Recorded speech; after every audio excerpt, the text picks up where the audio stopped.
Méditation du 7 mai, la douleur du changement. Vous vous en réjouissez même s'il faut que maintenant vous soyez attristés pour un peu de temps par toutes sortes d'épreuves. L'or lui-même, qui est périssable, est pourtant éprouvé par le feu. De même, votre foi, beaucoup plus précieuse que l'or, est mise à l'épreuve afin de prouver sa valeur. C'est ainsi que vous pourrez recevoir louange, gloire et honneur quand Jésus-Christ apparaîtra. 1 Pierre 1, les versets 6 à 7 dans la version Bible en français courant. Pour changer, il faut contrer l'inertie. Comme en physique, nos tendances résistent au changement de vitesse et de direction. Par conséquent, tout changement implique de tolérer l'inconfort et la douleur. Dans How People Grow, comment grandit-on, Henry Cloud et John Townsend décrivent cela de la manière suivante. Nous modifions notre comportement lorsque la douleur de ne pas changer est plus grande que la douleur produite par le changement. Les conséquences de nos mauvaises décisions fournissent la douleur qui motive le changement. La douleur, avec tout son inconfort et son discrédit, est une grande alliée du changement. La douleur agit comme une lumière ultraviolette, révélant les zones où nous devons mûrir.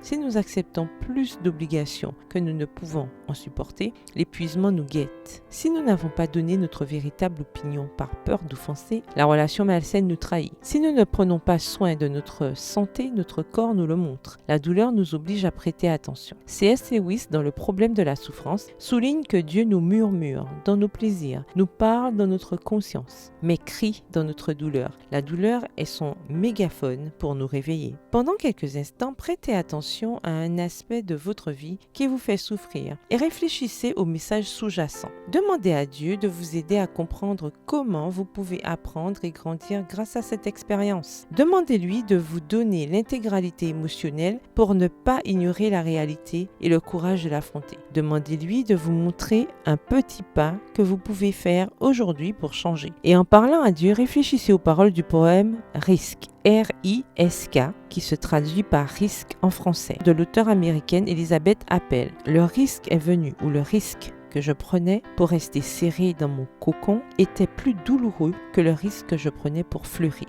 Prière, Seigneur, lorsque l'inconfort d'une situation me révèle que je dois changer, donne-moi l'intégrité et le courage émotionnel nécessaires et la sagesse de faire de petits pas chaque jour. Amen.